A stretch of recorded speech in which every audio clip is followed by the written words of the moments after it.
Baik, kemudian dua harakat, ada hal dhamir, ada waw kecil, waw sabit itu.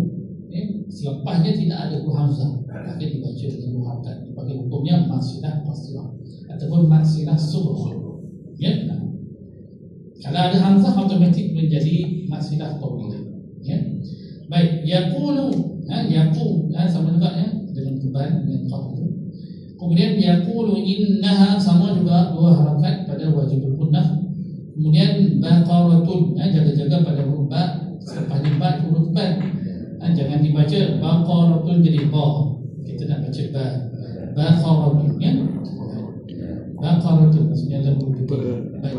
Baqaratun la tanwin, tanwin bertemu lam, tanwin 99.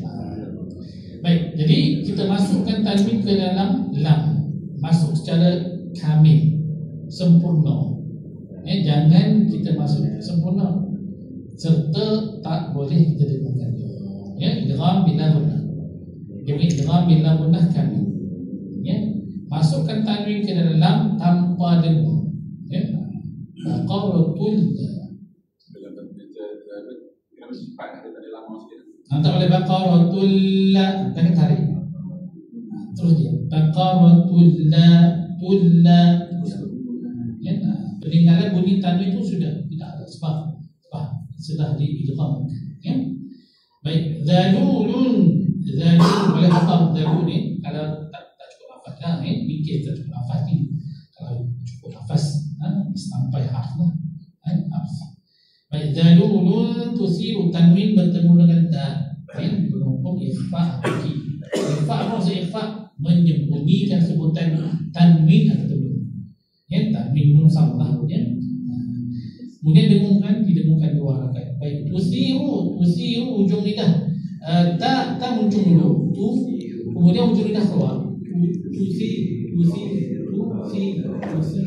Gitu ya. Sebab dhammah, ta ni baik dhammah di depan. Kemudian sa makhraj ujung lidah keluar dengan makhraj dipanggil makhraj darqiyah. Ada tiga kan, da, dha dengan sa. Kalau kita baca dengan sin, makna berubah. Kita baca tusi jadi sin, makna berubah. Baik, tusirul ard, sebelum ra paling atas baca dengan tebal. Cuma jangan menahan suara ataupun melantun suara. Dia punya pantang ra jangan lantun ataupun tahan. Contoh begini, tusirul arda wala, itu namanya syiddah. Ataupun usirul arda wala, itu namanya qalqalah ataupun tawallu. Dia tak betul lah. Yang tahan sikit. Suara ada tertahan sikit tapi tidak terlepas. Tertengah. Tawassut sifatnya. Baik, arda wala, tebalkan dha. Kemudian wala ni sebutan wala ni kena angkatkan sikit suara sebab la ni la nafi, bukan wala la nafi, la tidak. Baik, wala tas, jangan tas. Kita nampak qaf jadi tas, kita baca das, tipiskan wala tasqil dengan ustaz tipis, ada sifat sofir dan sifat hamas. Baik, qil pangkal lidah kita tebalkan sedikit Kalau wala tasqil jadi kaf. Qil. Cuma tidak terlalu tebal. Tidaklah begini wala tasqil. Itu agak lebih terlalu. Baik. Sebab kami bila pada bawah dia akan sedikit lemah. Kemudian wala tasqil qil masukkan daripada alif lam qamari ataupun hukum namanya hukumnya izhar qamari. Qil bukan pada lam. Yang sifat wasl. Kemudian harf juga tebal ra sedikit ada takrir ulang-ulang ada pergetaran. Kemudian sekali lagi urusan jangan dibaca sin, ujung dah keluar wala tasqil harfa musallam, jadi musim musallam tu tak pada harf pun boleh. Kalau tak apa pada harf kita sebut ra, kemudian barulah kita hamaskan pada huruf ta. Contoh wala tasqil harf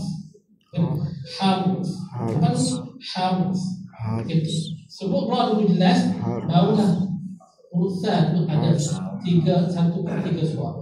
Harf. Jangan cepat sangat ataupun jangan terlalu lambat sampai tak bunyi. Contoh ini, wala taskil harf.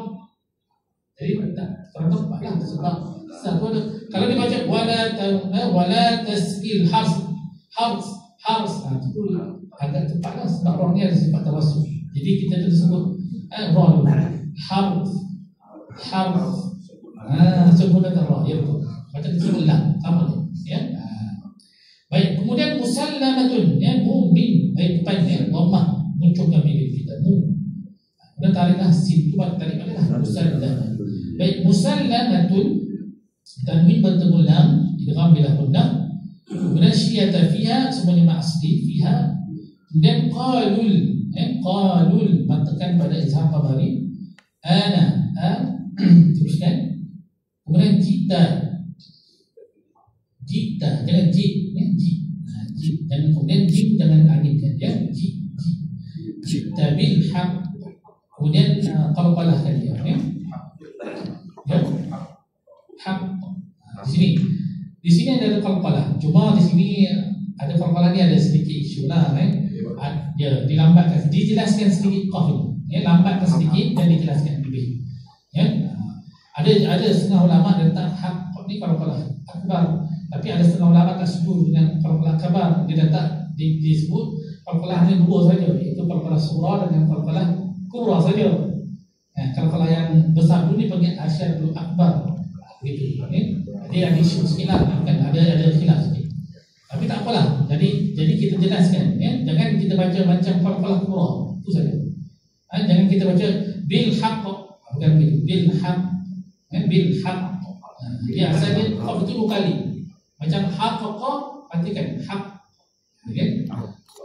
Kemudian fadzabahuha dengan fadzabahu, bukan fadzabahu. Kalau kita baca fadzabahu dengan hasab pun dengan hamzah. Fadza contohnya keluar dan huha wa ma kadu yaf'alun lepaskan suara, alihkan suara jangan tertahan, yaf'alun panjangkan pada mat alif